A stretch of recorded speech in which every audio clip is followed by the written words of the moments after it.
নমস্কার বন্ধুরা, সখী কুকসে আরেকবার আপনাদের সকলকে স্বাগত জানিয়ে আজ একটি সম্পূর্ণ নিরামিষ রেসিপি আপনাদের সঙ্গে শেয়ার করব। তিল পটলের ঝাল। এটি আপনারা নিরামিষ দিনে বানিয়ে গরম গরম ভাতের সঙ্গে সার্ভ করতে পারেন, খেতে কিন্তু খুবই টেস্টি হয়। আর আশা রাখি আমার এই রেসিপিটা আপনাদের নিশ্চয়ই ভালো লাগবে। ভালো লাগলে একটি লাইক দিয়ে ফুল রেসিপিটি দেখার একান্তই অনুরোধ রইল।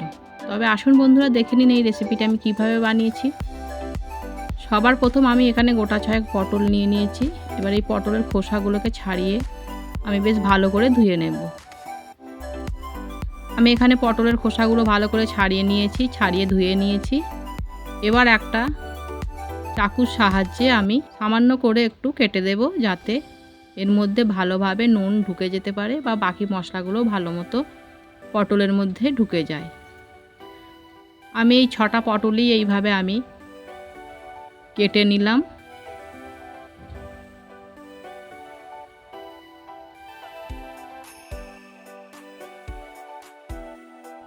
আমি এখানে সমস্ত পটলগুলো এইভাবে কেটে নিয়েছি। এবার এর মধ্যে আমি দিয়ে দেব 1/2 টিস্পুন নুন দিয়ে এবার বেশ ভালো করে আমি প্রত্যেকটা পটলে মাখিয়ে নেব, যাতে নুনগুলো বেশ ভালো মতো ঢুকে যায়। তার জন্য আমি পটলগুলোকে 10 মিনিট মতো রেস্টে রেখে দেব।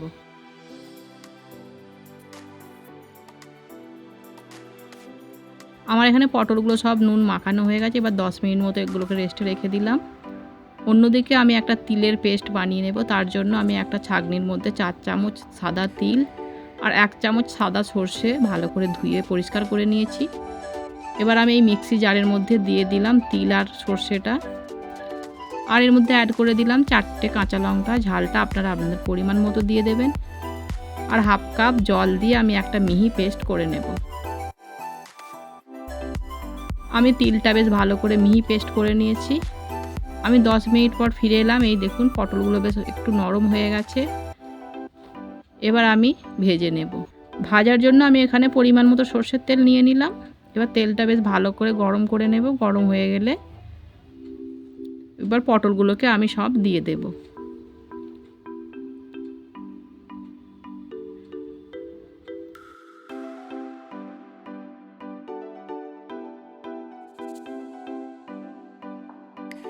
এবার এই পটলের মধ্যে আমি দিয়ে দিলাম 1 চিমটি মতো হলুদ গুঁড়ো দিয়ে বেশ ভালো করে মিশিয়ে নেব।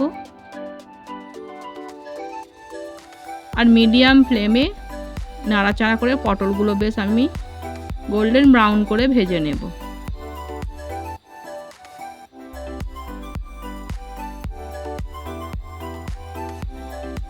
এই দেখুন পটলগুলো বেশ আমি ভালো করে ভেজে নিয়েছি, গোল্ডেন ব্রাউন হয়ে গেছে। আমি উল্টে পাল্টে পটলগুলো আমার ভাজা হয়ে গেছে। এবার আমি এই পটলগুলো তেল থেকে ছেঁকে ছেঁকে তুলে নেব। পটলগুলো প্রায় ভাজতে ভাজতে অনেকটাই সেদ্ধ হয়ে গেছে, রান্না করতে খুব বেশি সময় লাগবে না। পটল ভাজার পর অনেকটাই তেল রয়ে গেছে, সেই জন্য তেলটা আমি একটু কমিয়ে নেব।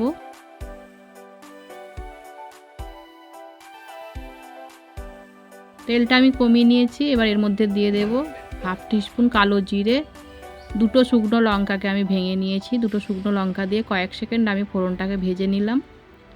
ভাজা হয়ে গেলে যে তিল সর্ষে আর কাঁচা লঙ্কার পেস্টটা বানিয়ে রেখেছিলাম সেটা আমি অ্যাড করে দিলাম, দিয়ে বেশ ভালো করে মিশিয়ে নিলাম। এবার আমি এর মধ্যে অ্যাড করে দেব পরিমাণ মতো নুন,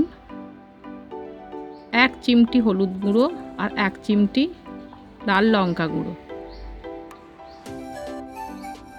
দিয়ে বেশ ভালো করে আমি 4 থেকে 5 মিনিট মিডিয়াম ফ্লেমে তিলটাকে আমি কষে নেব।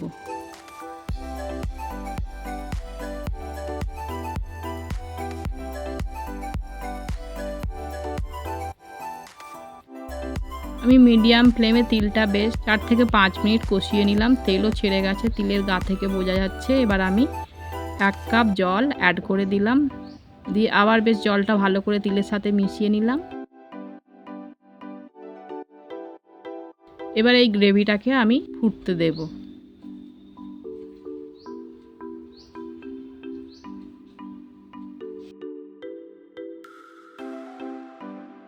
এই দেখুন গ্রেভিটা বেশ ফুটে গেছে। এবার আমি ভেজে রাখা পটলগুলোকে দিয়ে দিলাম, দিয়ে ভালো করে মিশিয়ে নিলাম। নিয়ে আমি আবার 2-3 মিনিট এটাকে ফুটতে দেব। 2-3 মিনিট পর ফিরে এলাম। এই দেখুন আমাদের এখানে তিল পটলের ঝাল রেডি হয়ে গেছে। এবার নামাবার আগে এর মধ্যে আমি চিড়ে রাখা 2টো কাঁচা লঙ্কা দিয়ে দিলাম, আর দিয়ে দিলাম 2 চামচ কাঁচা সর্ষের তেল। এতে কিন্তু তিল পটলের ঝালটা খেতে খুবই সুস্বাদু হবে। এবার আমি ভালো করে মিশিয়ে নিলাম। আমার এখানেই রেডি হয়ে গেল তিল পটলের ঝাল। এবার আমি একটা প্লেটের মধ্যে সার্ভ করে নেব। আপনারাও খুব সহজে নিরামিষ দিনে এই তিল পটলের ঝালটি বানিয়ে গরম ভাতের সঙ্গে খেতে পারেন। খেতে কিন্তু খুবই সুস্বাদু হয়। আর আমার এই রেসিপিটি আপনাদের কেমন লাগলো অবশ্যই একটি কমেন্ট করতে ভুলবেন না। ভালো লাগলে একটি লাইক করবেন, অন্যদেরকে শেয়ার করবেন।